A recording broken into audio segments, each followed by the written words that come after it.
Greetings, everyone. Pete Pardo here from Sea of Tranquility. Welcome to another episode of Ranking the Albums. Here we are on Sunday. And in the co-captain's chair today, you know him from In the Proxy, Mr. Anthony Ferraro. What's going on, my friend? Hey Pete, thanks for having me. You know everybody's going to say, but he's wearing a black hoodie. Where's the yellow hoodie? Changing it up a little bit, right? I might wear that tomorrow for the Steelers game. There you go. There you go. Well, that's a good reason to do it. So yeah. So we are finally getting to, I know we've talked about doing this for a while. Steve Hillage. And a lot of people have asked for Steve Hillage. Of course, Steve Hillage, the great British progressive rock, space rock guitar player who probably, most known for playing with Gong, but he also was one of the founding members of the short band, brief band Con. But then, of course, a long solo career and some really, really strong solo records that people, I think, still hold as classics to this day, especially some of them, right? So technically, let's get this out of the way first. Technically, there are eight.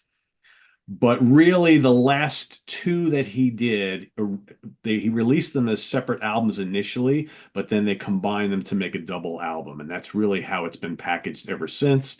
So, and those are the what's the name of it? For Two Next and Not Or albums from 1982. So what we've done is we've combined them because that's basically how they've been available for so many years. So that comes up with seven albums. So we're going to rank them as we like them.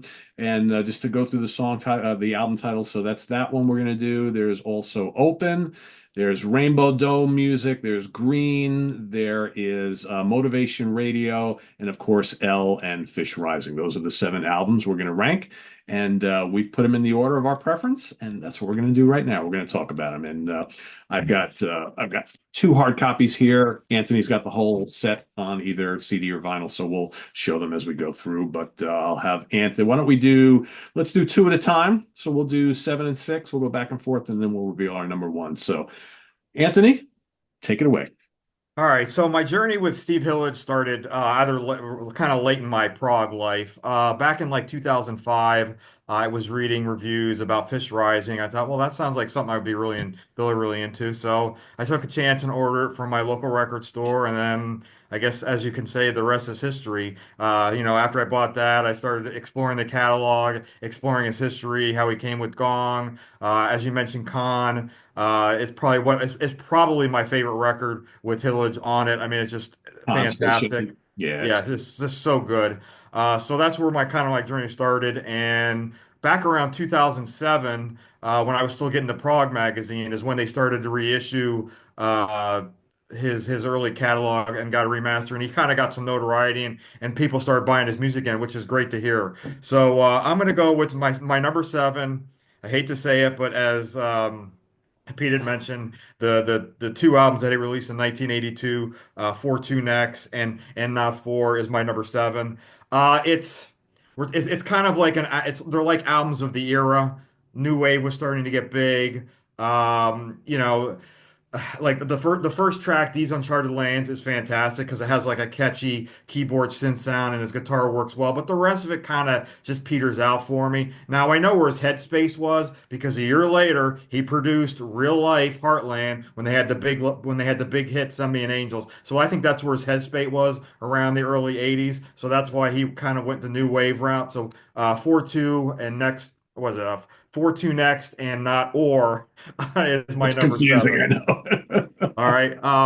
My number six will be is Open from 1979. It was repackaged in the early 90s, I think, to try to get to sell more copies, where they added four tracks from his Live Herald album, which was released the previous year. It's kind of a more of a in a rock direction because I know prog was kind of petering out by the end of the 70s. A lot of bands were trying different things. They have some good tracks on here.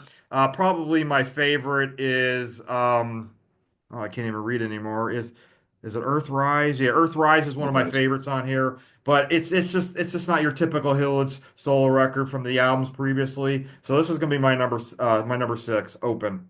Okay, cool. Well, we're kind of on the same page here. My number seven is also For Two Next and Not Or. I mean, let's face it, he originally intended, that's what he did, to release them as two separate albums, and they're very different from each other. But as a whole, um, the For Two Next portion of it I think is pretty terrible. It's most of it is synth pop. It's unlike anything he's ever really done before. I find it's synth pop, it's new wave, like you mentioned. I'm not a big fan of it. There's a couple tracks that are okay. These Uncharted Eyes, to me, has like a Talking Heads vibe to it. It's not too bad. Um, Anthems for the Blind, this kind of sounds like Mike and the Mechanics. I don't know. But then you got like Bright Future, Frame by Frame, Waiting, Glory. To me, very uninteresting. Now, the instrumental part of it, though, is not too bad. Like Before the Storm, kind of sounds like Pink Floydy. There's some good guitar solos, nice synth patterns. Red Admiral that's kind of synth pop, but again, the guitar solo is really nice. Serotonin, it's kind of funky. Like he did some funky stuff as we're going to get to and talking about some of these other albums. Knights Templar is like nonstop guitar soloing. So I think, and that CD, I'm assuming has all of it on there that you have. Yeah, For yeah. those who are looking to like maybe complete their Steve Hillage catalog, I would say the instrumental stuff on the backhand of this album is actually pretty damn good. The vocal portion I don't like at all. So to me, that's why this came in at number seven. Number six is also going to be Open. So 1979, his sixth album. Uh, and Steve produces this particular one here. He's used some different producers throughout his career, but that's a self-produced album. I mean, it's upbeat, it's quirky, it's kind of like space pop, if that's even such a thing. It's not bad. Day After Day kind of reminds me of like late 70s, early 80s Utopia or the Tubes, that sort of thing. If you like that, I think you'll like it. Getting in Tune is like new wave. Don't Dither Do It. It's kind of space rocky. There's a good amount of space rock on this album. There's some ripping guitars on portions of it. Interestingly enough, and I don't know which CD issue you have, because like the original album only had like what, seven songs or something like that, and then they reissued it in 1990 on CD, and they added like four other tracks to it. So you got stuff like Talking to the Sun and 1988 Activator, New Age Synthesis, which is some really different stuff, and it almost gives the Open album a little bit more variety because you got like there's like some punk stuff and some new wave and like a mix of stuff. So all in all, like half of this album doesn't really appeal to me much. The other half is actually very, very good. But it's not terrible at all. I would say it's definitely worth having in your collection. And as always, there's some great guitar soloing from Steve, which we haven't really talked about. Like the kind of guitar player he is. It's like he's not your stereotypical prog guitarist. Like he doesn't sound like Howe, he doesn't sound like Hackett or Latimer or Gilmore, or any of those guys. He definitely has like what do you call the liquid tone? He plays this glissando It's thing, and under, yeah. a lot of times, he'll step on like the wah wah pedal and just solo like mad. It's just very, very exciting, fiery player when he wants to be. And I think even like some of these lesser albums, there's some pretty terrific guitar work and lots of it. So yeah, we're on the same page. 4-2 next, and Not Or number seven, and Open number six. And back to you. And even though we're not going to be ranking his live albums, are just, I mean, if you Well, like him yeah, live, it's just on another, it's like from another planet. I mean, yeah, like because the Live Herald and some oh of the recent live albums they've released, like the Live at MSG where he opened up for ELO in 1977, where the professor of Prague, Ken Golden saw. He said it was just unbelievable. I can imagine what that would have been like. yeah, because he basically plays all his best songs and then extends them, right? So Oh, extended it's so good. guitars and solos, yeah, yeah. The live stuff is pretty amazing. If you dig space rock with like long improvs and things like that, you can't go wrong. Definitely something Chris Allen would not be into. Probably not. Probably not. Yeah. We get how he feels about guitar solos on live albums. Yeah, yeah. Too much is too much. Yeah. Well, it's okay. It's all All right. right, so my number five is kind of my number five is Rainbow Dome Music. This goes back to 1979. It contains two tracks, Garden of Paradise and Forever Rainbow. This is kind of his ambient record, and it's kind of like a precursor to what his future band System Seven's kind of been into. I've been reading this when he produced this, when he recorded this album. This was kind of like where his headspace was, like at the end of the 70s, and then he fell in love with the type of music. And now that his band System Seven, with he and his wife or partner, Miket, have been doing for the last 20, 25 years. Yeah. So it's very spacey, very ambient, very kind of Eno-esque later in Eno's career. So if you like ambient, this is for you. Two tracks. I don't know how many. It's like About 40 40. minutes long. Yeah, So kind of 42. like, Yeah. yeah, kind of like Klaus Schulze. It's very Eno later on. So This is going to be my number five, Rainbow Dome Music. My number four, uh, the first, so my top four, I was thinking about my top four. The one and two could probably shift, and then the three and four probably could shift. But that doesn't mean that they're not great. My number four is Motivation Radio. This is coming off his highly successful tour from 19, or yeah, his highly successful tour opening for ELO. It's got some great tracks, Light in the Sky, Hello Dawn. Our radio. He started to infuse his rock with the space rock, but man, some great Light in the Sky is just fantastic, kind of like spacey and rock. So Motivation Radio is my number four. Yeah. My number five is also Rainbow Dome Music. Uh, for what it is, it's very, very well done. I would say, two tracks, 43 minutes, a lot of spacey ambient stuff for fans of Brian Eno and Tangerine Dream and Klaus Schultze. If you like that sort of thing, you'll dig it. I think, you know, this type of thing might challenge some listeners who don't gravitate towards that sort of thing, but I think it's really, really well done. It's just Steve and Maquette and loads of synths and sequencers, and occasionally the guitar comes in and whatnot. I think it's really well done. It's not an everyday listen type of thing for me, but I think it's pretty well done. It's really the only album that he did in his solo career that's kind of like this, but definitely good for this type of music. And then my number four is also going to be Motivation Radio. So we are on, and we did not compare notes, but we are completely on the same page here. So his third album, of course, this is 1976. This is where he's first starting to experiment with different types of music, right? So you mentioned more of a rock album. There's some funk on here. There's some pop on here. You got Hello Dawn, bouncy, catchy. Again, reminds me of Todd Rundgren solo or a little bit of Utopia from later in the 70s. Motivation, tons of groove, Light in the Sky, rocks. It's loads of fun. Oh me, oh my, there's a light in the sky. It's so goofy, but it's fun. Good old McCat. Oh yeah, and it's even better in the live versions, Oh as good yeah. as it is on here. The chorus is just so hilarious. Radio is great. That's a total space rock tune. Wait one moment, not really big on that one, but Saucer Surfing is kind of cool because it's like space rock, but it's got like dance and disco elements to it. But it works. It's really good. Searching for the Spark, I think, is really cool. Octave Doctors is okay. And then there's a weird, really weird cover of Buddy Holly's Not Fade Away, which is kind of bizarre. I think there's some great material on here, a couple weird things that maybe may or not work, but I think overall it's a strong album. And I think if you're going to investigate Steve Hillage, you kind of got to have this one. But the three we haven't talked about yet are the ones you really need to get first, I think. And I'll turn it over to you for that number three. Yeah, this is hard. The top three are hard because I think all three of them could easily be number one. Interchangeable, yeah. Yeah. Now, do you want me to do all three, or want me to just do two and then we'll do the one? Yeah, let's do that. Do two and then we'll do the one. Okay. All right. So my number three, as Pete said, it interchangeable. I'm gonna go with Green from 1978. I also have the Green vinyl that was released back in 1978.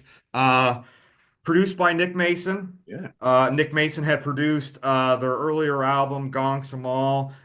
Steve was on it, but then had left while he was still working on solo stuff. So he got together with Nick Mason in 1978. This is almost like a space rock classic, except for maybe have a couple funky tunes like Unidentified. But See Nature starts off the album and it just flows. I mean, this is a space rock classic. If you're fans of Hawkwind, you have to have this. This is just amazing stuff. So this is going to be my number three.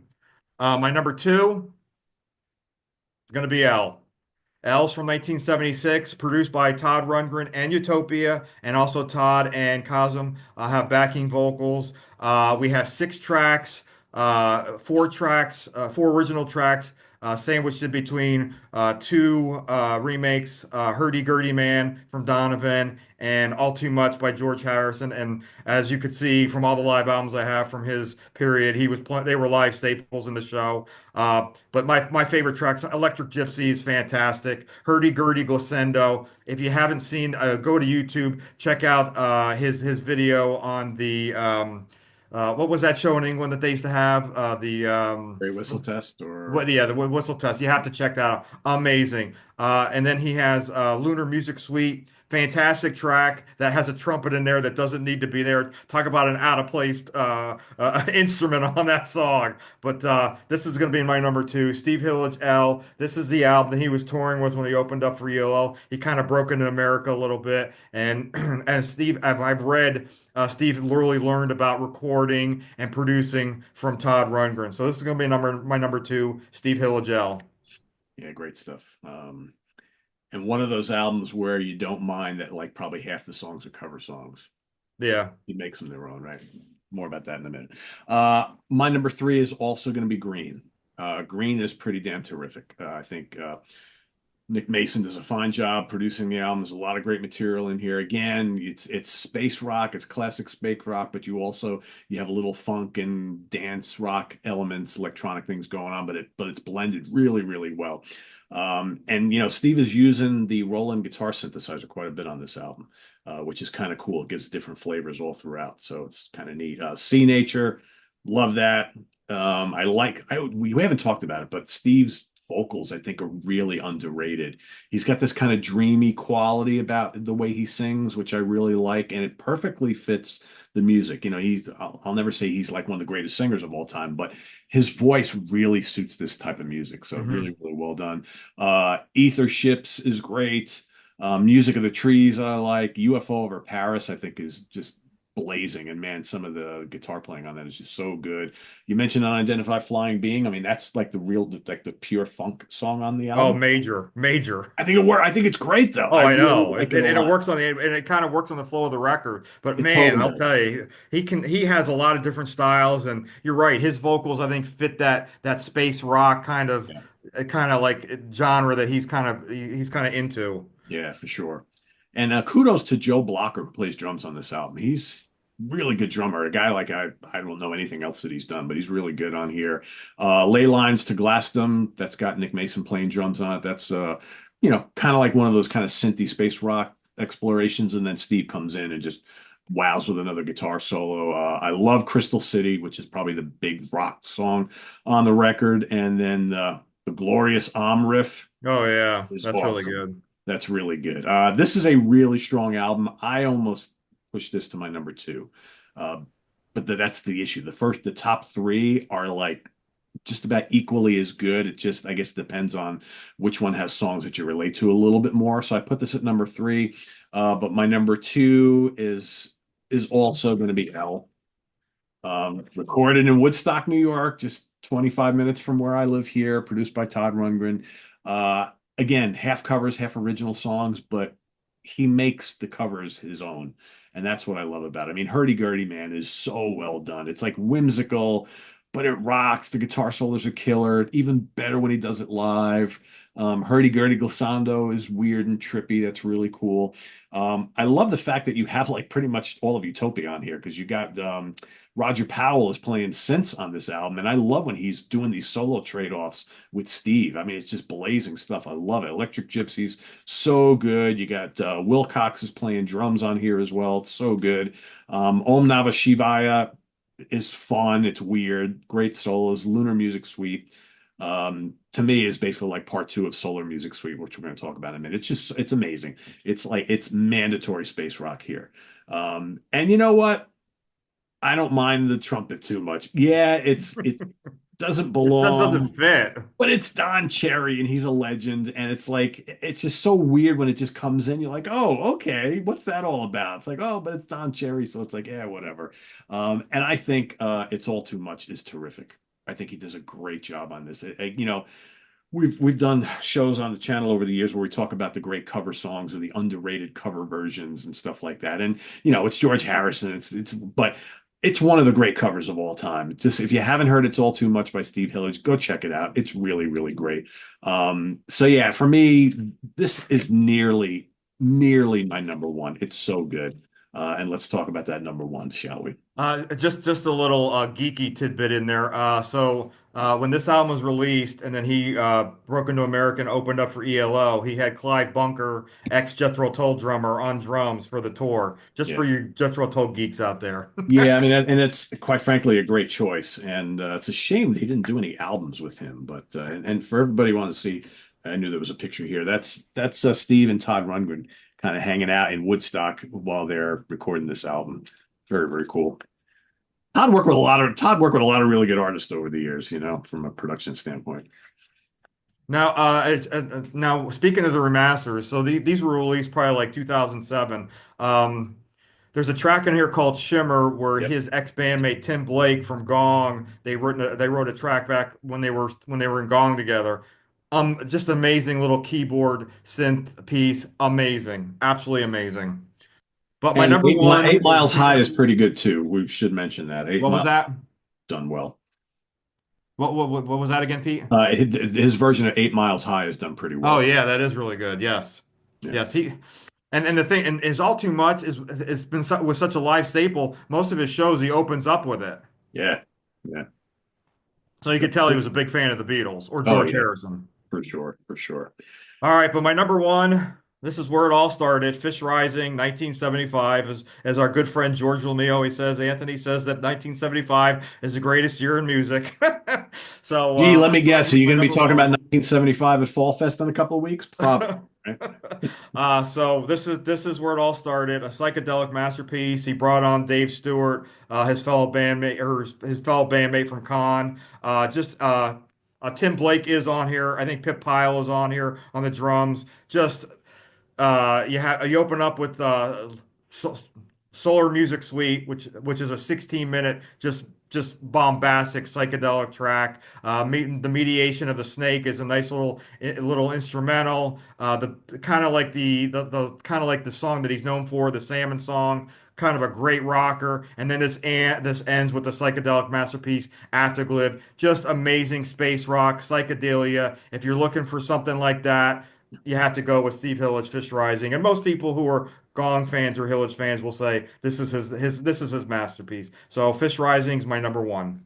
Yeah, obviously by process of elimination, the same. And it's weird, Anthony. They totally had identical rankings here, but I kind of expected that might happen. Yeah, this is a classic, folks. If you don't have it, you need it. All the musicians assembled here do a masterful job. There's some killer guitar work on here. I do want to mention Pierre Morelin from Gong plays drums on this album, and he's just amazing anyway. But everybody who's on here just really contributes some great stuff. You know, Solar Music Suite is classic. It's 17 minutes of space rock bliss. I mean, it's just so good. Fish kind of has I really dig Fish. It's only like a minute and a half long. It's kind of Zappa-y, but I wish it was Very longer. zappy. It's very much like Zappa. And I mean, it's way too short. It's like I want more. It's just so good. Meditation of the Snake is so good. If you love Hawkwind and Gong, you need to hear it. And the Salmon song is just absolutely terrific. I mean, Afterglid, start to finish, there's not a weak moment on here. And you know, you could easily say, again, it's the term is kind of overused, but one of the most underrated guitar players of this time period, I think. People who know, but I mean, let's face it, Steve Hillage is not a household name. You mentioned Steve Howe or Hackett or Dave Gilmour. Oh yeah, of course, Steve Hillage. Who's that? But you really should know who this guy is, and I think you really should investigate this guy's music because it's really good. So yeah, Fish Rising, number one for both of us. I would say easily, if you're watching this show and you're looking to get your start in Steve Hillage and his discography, our top three, just go get them.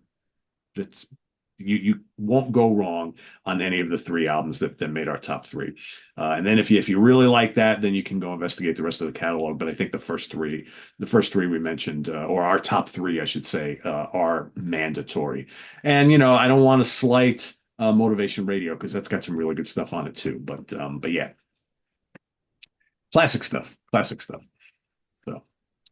When was it's funny you mentioned that you got kind of a late start in Steve Hillage. I've had this for eons. In fact, as you can tell, I have the original Virgin CD. That's how long I've had this. Does the remaster, do you have any extra stuff on it? Yeah, it does. It actually has an unreleased track tune. Yeah, I think it just has one unreleased track tune. It's actually really good. I actually had that original version, and then when the remasters were released in 2007, you know me, I had to Yeah. buy it the second time Yeah, I or don't know the why I didn't get third. that. I got the remaster of this, but I didn't get that. I don't know. So, but yeah, I probably have to pick up a couple more of these because I have so much live stuff from him. I have probably like 5 or 6 live CDs and then just the 2 studio Yeah, albums. but his live stuff is just Yeah. amazing, and his DVDs. Like there's a one DVD from I forget which one it was. It's from the show in Germany from 1977 where Clyde Brunker is in the band, and it's really cool to see him play drums. Oh, of Because if you're a course. Jethro Tull geek, you got to see it. It's awesome. Yeah, for sure. Clyde is a great drummer. So good. So that's our ranking, folks. Rank them as you like them down in the comments below. 7 albums, not a lot, so pretty easy to do. If you've never experienced the music of Steve Hillage, well, I think we've given you some pointers on where to go first. And we'll see you next time here on Ranking the Albums. This is on the web at www.seatranquility.org. We're on Facebook, we're on YouTube all together. All the damn Yeah, time. that's right. Next week, 1 week from today, I will be teaming up in the co-captains chairs with Karen LaPreziosa and Jamie Laszlo. We're going to rank the albums of the great, what do you call them, sludge, stoner doom band Yob. So that's coming up 1 week from today. So for all you folks who like your doom and stoner and sludgy music, a little bit on the extreme side, and it's that type of year where maybe some of us tend to listen to that kind of music a little bit more. That's coming up next week, Yob. So check it out. Till then, I'm Pete Pardo for Anthony Ferraro. Have a good rest of the weekend, everybody, and we'll see you Tuesday night on In the Proxy. Till then, take care, everybody. Bye bye.